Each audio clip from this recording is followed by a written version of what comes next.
पितृपक्ष की शुरुआत कैसे हुई? बहुत से भक्तों के मन में प्रश्न और एक प्रभु जी का प्रश्न आया कि पितृपक्ष की शुरुआत कैसे हुई? आप सभी भक्तों को जय श्रीमन्नारायण, जय श्री कृष्णा, राधे राधे। पितृपक्ष की आप सभी भक्तों को बहुत बहुत शुभकामनाएं।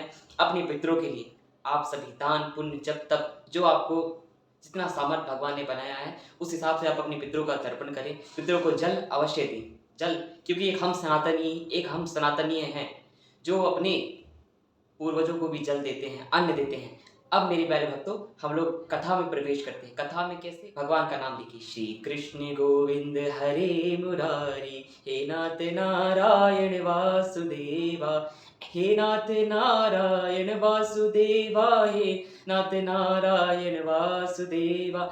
आप सभी भक्तों को जय श्रीमन्नारायण। मेरे प्यारे भक्तों, पितृपक्ष की शुरुआत कैसे हुई? अच्छा, अब बहुत से बुद्धिजीवी व्यक्ति जो मैकॉले के स्कूल में पढ़े होते हैं, वो लोग हमेशा बोलते हैं कि पितृपक्ष क्या होता है, हम नहीं मानते। I don't believe in this ढोंग, ये पाखंड है, ये पाखंड से हमारा कोई मतलब नहीं है।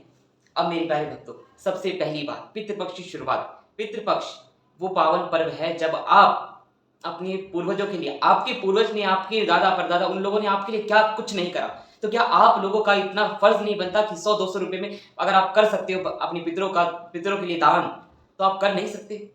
आपके पितरों को राहत मिलेगी। जब आपके पितृ खुश रहेंगे तब आपका परिवारजन खुश रहेगा। मेरे प्यारे भक्तों, पितृपक्ष की शुरुआत कुछ इस प्रकार हुई थी। एक बार नारायण भगवान पिंड बना रहे थे, अपना ही पितृपक्ष में अपना ही पिंड कर रहे थे, पिंडदान कर रहे थे, पिंड बना रहे थे। तो वहां के कुछ लोगों ने पूछा कि प्रभु आप ये क्या कर रहे हो? नारायण भगवान ने कहा कि मैं पिंडदान कर रहा हूं।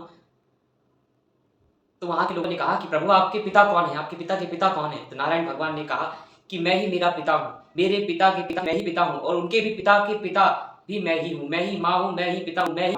तो जब जो इस सृष्टि को रचनाकार है, तो जिसने हमें बनाया है, तो वही तो हमारे पिता होंगे ना। तो भगवान ये समझाना चाहते हैं, हमारे भगवान बोला नहीं, आकर जो समझाना था तो वो समझाए, मुझसे भी समझाया, करके भी दिखाया। खुद भगवान राम जी के रूप में राम जी का अवतार लेकर आए, हम सभी को मर्यादा की परिभाषा देखी गई। लीला पुरुषोत्तम भगवान श्री कृष्ण अवतार लेकर आए, तो उन्होंने हमें लीलाओं के बारे में बताया, कैसे जब लोगों से कैसे बात करना चाहिए, कैसे परिस्थिति में रहना चाहिए। और इसी प्रकार भगवान नारायण ने पिंडदान करा, तो भगवान ये बताना चाहते थे कि जैसे आज मैं पिंडदान कर रहा हूँ और सबका पिता मैं ही हूँ, तो जो भी मेरे पूर्वज होंगे, मेरे बच्चे होंगे, मुझे देखेंगे, जो मैं करूँगा वही वो करेंगे। तो आज मैं ये पिंडदान कर रहा हूँ, पितृपक्ष में सभी चीज़ का पालन कर रहा हूँ, तो मेरे बच्चे भी मुझे देखकर पालन करेंगे। ये है रियलिटी। लेकिन आप लोग, अब जब आप पिंडदान करोगे, आपकी कोई भी दान करोगे, तो वो डायरेक्ट कहाँ जाएगा? भगवान के पास। और फिर भगवान के पास जाएगा तो भगवान आपके पितरों को भी सुखी रखेंगे। वो जिस भी योनि में होंगे, आपके पितरों को वो फल मिलेगा।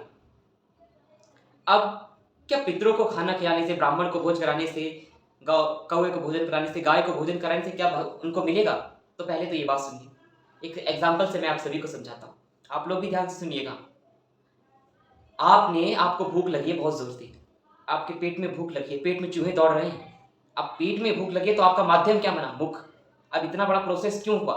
मुंह से ही आपने क्यों खाया? क्योंकि ये भगवान की रचना है। आप डायरेक्ट यहाँ चीरा लगाइए, दाल चावल रोटी सब्जी अंदर पैक करके भर लीजिए, फिर बंद कर लीजिए, ऐसे तो नहीं हो पाएगा ना। आपको खाली पेट नहीं भरना, वो माध्यम चाहिए। तो उसी प्रकार गाय माध्यम है, कौवा माध्यम है, ब्राह्मण माध्यम है। ये सब, अगर इन सबको हम पितृपक्ष में भोजन दान इत्यादि करते हैं, तो ये माध्यम है, और यही माध्यम भगवान के पास तक जाते हैं। फिर जो आपने इनको दिया है, वो फलस्वरूप आपके पितरों को मिलता है। मेरे प्यारे भक्तों, हम सब सनातनियों का ये धर्म नहीं, कर्तव्य भी है कि अपने पितरों के लिए कुछ करें। और सबसे मेन, मैं हमेशा कहता हूँ, मेरे बच्चों, पितरों के लिए करना है तो उनको तारने के लिए, उनको भगवत प्राप्ति कराने के लिए आप लोग कुछ करो। श्रीमद् भागवत महापुराण का आप लोग अनुष्ठान करा सकते हो। इतना सामर्थ्य नहीं है तो कथा सुनो, और भी इतना वक्त नहीं है तो भगवान का नाम तो सुमिरन कर ही सकते हो, वही पर्याप्त है आप सभी भक्तों के लिए। पितृपक्ष कब से शुरू हुआ, क्यों शुरू हुआ, क्या हमारे पितरों को लगेगा, इन सब का उत्तर आपको इसमें मिला। मेरे प्यारे बच्चों, इसमें ज़्यादा जानने की भी ज़रूरत नहीं है। मेन इतना है, प्रभु जी आप लोग इतना ध्यान रखो कि हमें अपने पितरों के लिए कुछ करना है। 100-200 रुपये अगर आप अपने पितरों के लिए निकाल देंगे तो कोई बड़ा पहाड़ नहीं टूट जाएगा। तो इसीलिए मेरे प्यारे बच्चों, भजन करो, अपने पितरों को भगवत प्राप्ति कराओ। जय श्रीमन्नारायण, जय जय श्री राधे।